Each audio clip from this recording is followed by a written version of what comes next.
सोचिए, एक दिन सुबह सुबह उठते ही फेसबुक आप स्क्रॉल करते हैं तो देखते हैं आईफोन की कीमत 1000 रुपये हो गई है। आप सोचते हैं कौन फेक न्यूज़ फैला रहा है।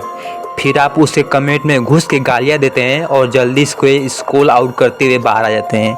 लेकिन शाम को जब खेलने के लिए आप अपने दोस्तों के साथ बाहर जाते हैं तो देखते हैं आपके दोस्तों ने आईफोन खरीद लिया है। आप समझ नहीं पाते कि माजरा क्या है, आखिर आईफोन कब से इतना सस्ता हो गया। जी हाँ दोस्तों, अगर $1 1 रुपये के बराबर हो जाए तो आपका 70,000 का फ़ोन 1000 रुपये में मिलने लग जाएगा। दोस्तों, ये तो बस कहानी थी, लेकिन क्या होगा अगर सच में $1 1 रुपये के बराबर हो जाए। क्या इससे इंडिया को फ़ायदा होगा या फिर नुकसान होगा? और सबसे बड़ी बात, इन सब से हमारी ज़िंदगी में क्या चेंज आने वाला है?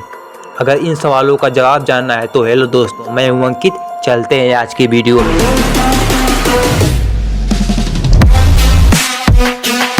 शुरुआत करेंगे हम तब से जब $1 1 रुपये के बराबर हुआ करता था, यानी आज़ादी के समय में। हाँ दोस्तों, जब भारत आज़ाद हुआ तब $1 1 रुपये के बराबर था।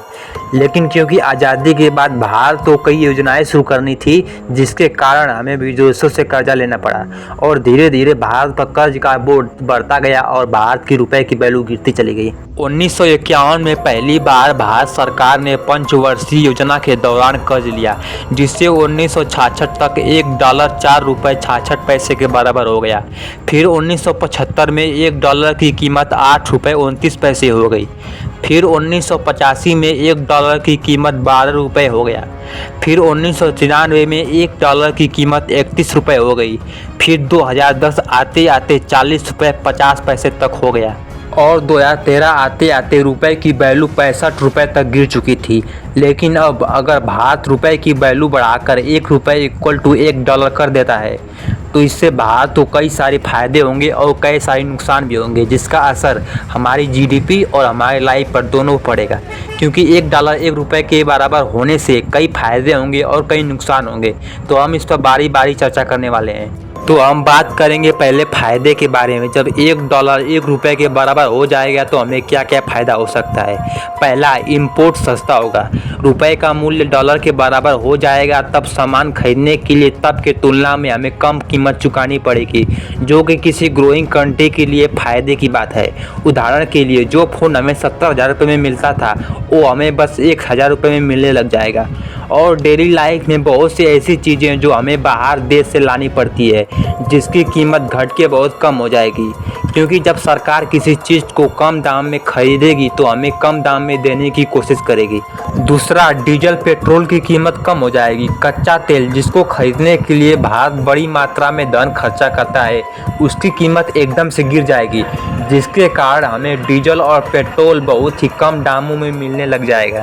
तीसरा, दूसरों देशों की यात्रा आसान हो जाएगी। अगर आप किसी दूसरे देश में छुट्टियां मनाने जा रहे हैं और यह काफ़ी महंगा है, तो जब $1 1 रुपये के बराबर हो जाएगा तो आपकी यात्रा बहुत ही सस्ती हो जाएगी। चौथा, हमारे लोग नौकरियों के लिए अन्य देशों में नहीं जाएंगे। आज की डेट में बहुत से ऐसे लोग हैं जो ज़्यादा पैसा कमाने के चक्कर में दुबई जैसे अन्य देशों में चले जाते हैं, जो कि $1 $1 के बराबर होने पर नहीं करना पड़ेगा। ये तो रही लाभ की बात। अब हम बात करेंगे नुकसान के बारे में। जब $1 1 रुपये के बराबर हो जाएगा तो हमारे देश को क्या क्या नुकसान हो सकता है। पहला, एक्सपोर्ट बंद हो जाएगा। जैसे हमारा देश कई अन्य देशों से सामान खरीदता है, वैसे ऐसे बहुत सारे देश हैं जो हमारे देश से सामान खरीदते हैं। लेकिन जबकि अब $1 $1 के बराबर हो गया तो हमारे देश के सामान की कीमत एकदम से बढ़ जाएगी। अब क्योंकि कीमत बढ़ गई है, वे देश हमारे देश से सामान खरीदना बंद कर देंगे, जिससे हमारे देश का एक्सपोर्ट पूरी तरह ठप हो जाएगा। दूसरा, विदेशी इन्वेस्टमेंट बंद हो जाएगा। सस्ते लेबर के चक्कर में विदेशी कंपनियां हमारे देश में आके इन्वेस्टमेंट करती हैं। अब क्योंकि रुपए की कीमत बढ़ के $1 के बराबर हो गई है, तो जहां वे कंपनियां एक कर्मचारी को 14,000 रुपये चुकाते थे, अब उन्हें $14,000 चुकाना पड़ेगा, जो कि लगभग 10 लाख रुपए के बराबर होगा। और ये उन्हें बहुत महंगा पड़ जाएगा और उन्हें लॉस होने लगेगा। फिर वो लोग भी अपना बोरिया बिस्तर उठाएंगे और हमारे देश से निकलेंगे।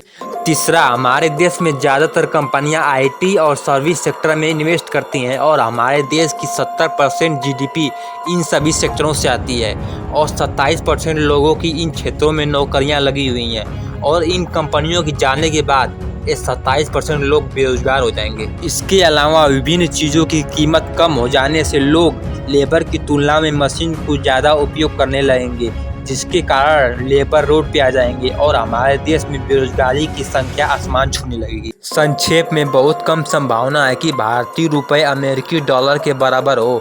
हम सभी भारतीय रुपये अमेरिकी डॉलर के बराबर देखना चाहते हैं, लेकिन किस कीमत पर? गंभीर बेरोजगारी और कम से कम एक्सपोर्ट पर नहीं। तो दोस्तों आज की वीडियो हम यही ख़त्म करेंगे। अगर वीडियो अच्छा लगा तो वीडियो को एलसीएस कर लीजिएगा, वही लाइक, कमेंट और सब्सक्राइब।